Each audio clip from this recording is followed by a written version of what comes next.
तुम्ही ज्यांच्याशी घरोबा केला तर मोठ्या प्रमाणात शिवसैनिक आणि कार्यकर्ते हे उत्साहामध्ये होते। यवतमाळ जिल्ह्यामध्ये सुद्धा माझ्या मतदारसंघातले मोठ्या प्रमाणात शिवसैनिक आज या बीकेसीच्या मैदानावर येण्यासाठी आणि या सरकारचं आणि सरकारचे जे नेतृत्व करणारे माननीय मुख्यमंत्री एकनाथ शिंदे साहेब यांचा जो विकासाचा विचार करण्याच्या हिशोबाने विचार ऐकण्यासाठी खऱ्या अर्थानं इथे यासाठी तो निघाला होता। श्रीकृष्ण मांजरे नावाचा आमचा एक शिवसैनिक येतानाच ठाण्याच्या पुढे त्याला हृदयविकाराचा झटका आला आणि त्याचं निधन झालं। मी आताच ठाण्याच्या सिव्हिल हॉस्पिटलमध्ये जाऊन त्या ठिकाणी सर्व कार्यकर्त्यांच्या भेटीगाठी घेतली आणि त्याचा आताच पोस्टमार्टम करून त्याला पाठवण्याची सुद्धा व्यवस्था केलेली आहे। त्यांच्या कुटुंबियासोबत सुद्धा मी फोनवर बोललो। अतिशय दुःख आम्हाला झालेलं आहे, कारण आमच्यासोबत खांद्याला खांदा लावून काम करणारा अनेक वर्ष आमचा म्हणजे सहकारी आज खऱ्या अर्थानं अशा पद्धतीचं त्याचं दुःख निधन व्हावं हे कुठेतरी मनाला मला लागलेलं आहे आणि त्या कुटुंबियाच्या दुःखामध्ये मी सुद्धा सहभागी आहे। आज मेळावा झाल्यानंतर उद्या मी तातडीनं मतदारसंघात जाणार आहे आणि त्याच्या कुटुंबियाची भेट घेणार आहे।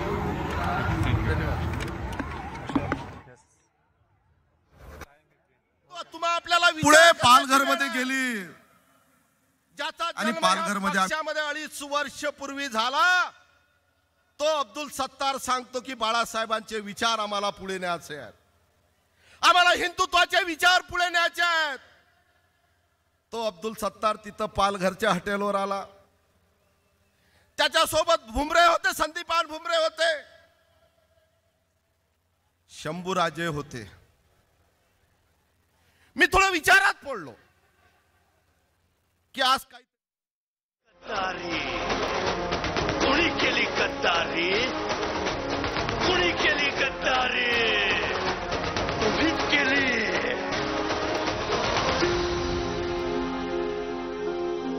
हीच ती काँग्रेसी मुक्ताफळं उधळणारी माणसं।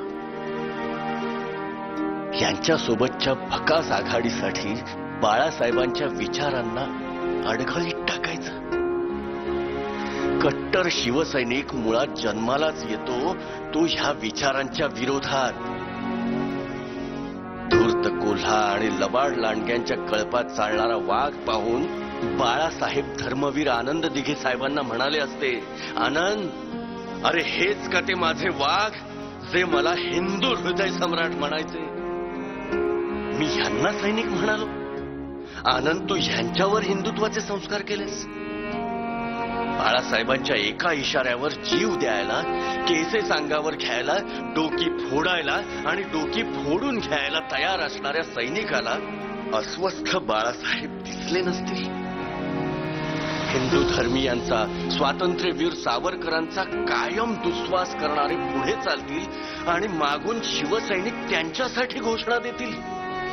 काँग्रेसी आणि भ्रष्टवाद्यांनी टाकून दिलेलं खरकट ताट उचलायला शिवसैनिक राबावं। दसरा मेळावा ही शिवसैनिकांसाठी धार्मिक यात्राच। त्याचे पोस्टर, बॅनर लावायला आता काँग्रेसी आणि राष्ट्रवादी पुढे यावे। अरे रे, काय ही अवस्था। केवळ बाळासाहेबांच्या पायाशी वाहिलेल्या निष्ठेमुळे जेव्हा शिवसैनिकांवर मुक्का तडीपारी लादली गेली तेव्हा आपल्या शिवसैनिकांच्या डोळ्यात उभे राहिलेले अश्रू बाळासाहेबांनाही बघवले नसतील। कडवट शिवसैनिकांनी कधीच बाळासाहेबांच्या डोळ्यात पाणी पाहिलं नव्हतं, पण त्यांच्या पश्चात शिवसेना आणि शिवसैनिक काँग्रेस आणि राष्ट्रवादी काँग्रेसच्या दारात हुजरेगिरी करेल हे जर स्वप्नात जरी आलं असतं ना, तरी बाळासाहेबांचे डोळे नक्कीच पाणावले असते। त्यातल्या त्यात हे सगळं बाळासाहेब आपल्यात नसताना झालं हे फार बरं झालं, नाहीतर त्यांना जिवंतपणी मरण यातना भोगाव्या लागल्या असत्या। आघाडीमधली शिवसेनेची फरफट बघताना केवळ निष्ठा जपणाऱ्यांची त्यांनी कान उघाडणी केली असती. म्हणाले असते, अरे माझ्या बछड्यांनो, उठा आता, झटकून टाका धूळ, पुसून टाका डोळे आणि भिडा आव्हानांना पुन्हा माझ्या सच्च्या शिवसैनिकांसारखे. आणि माझ्यासोबत म्हणा, गर्व से कहो हम हिंदू है. जय हिंद, जय महाराष्ट्र.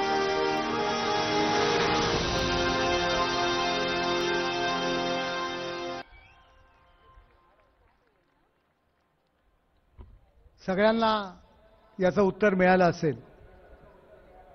आज या दसरा मेळाव्याकरता खऱ्या अर्थाने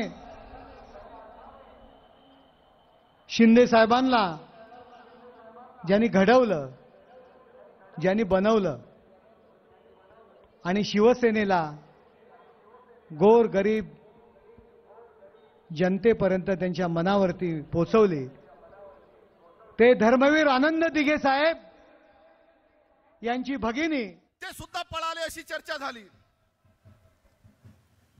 आणि मनामध्ये कुठून तरी 80 किलोमीटरहून त्यांना पकडलं आणि पुन्हा परत आणलं. बंधूंनो, मी तिथं थांबलो नाही. मी संघर्ष केला, वाद केला. रात्री 2:30 वाजता मी त्या हॉटेलमधून बाहेर निघालो.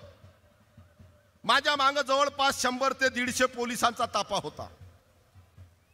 मी पोलिसांना विनंती केली की मी महाराष्ट्राचा विधानसभेचा आमदार आहे,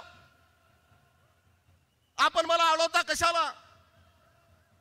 मला महाराष्ट्रामध्ये जायचं आहे, मला मुंबईला जायचं आहे. परंतु माझ्या माग 150 पोलीस, 100-150 पोलीस आले. मी पैदल चालत 1.5 किलोमीटर आलो. तिथं जैन स्कूल विद्यालय होतं. माझ्या मोबाईलमध्ये आज रोजी सुद्धा फोटो आहे. आमचे आमदार नाईक साहेब आहेत, त्यांच्या वैभव नाईकच्या मोबाईलवर मी तो फोटो पाठवला की मला इथं कुठंतरी गाडी घेण्यासाठी पाठवा. वाहन येत होते, पण पोलीसवाले त्या वाहनमध्ये बसू शकत होते, एवढा अन्याय करत होते. त्यांच्या लक्षात आलं कोणीतरी मराठी माणूस यांना गाडी घेण्यासाठी येत आहे. 20-25 पोलिसांनी मला उचललं. रात्री 3चा वेळ होती, 20/6 तारीख होती, आणि मला दवाखान्यात जबरीनं नेलं. मला दवाखान्यात नेल्यानंतर मला जबरदस्तीनं इंजेक्शन देण्यात आले, गुंगेचे इंजेक्शन देण्यात आले. मला माहित नव्हतं. मला महाराष्ट्रात आल्यावर समजलं की टीआर अशी चर्चा होती, बातमी होती की आमदार देशमुखांना हृदयविकाराचा झटका आला. अरे वा.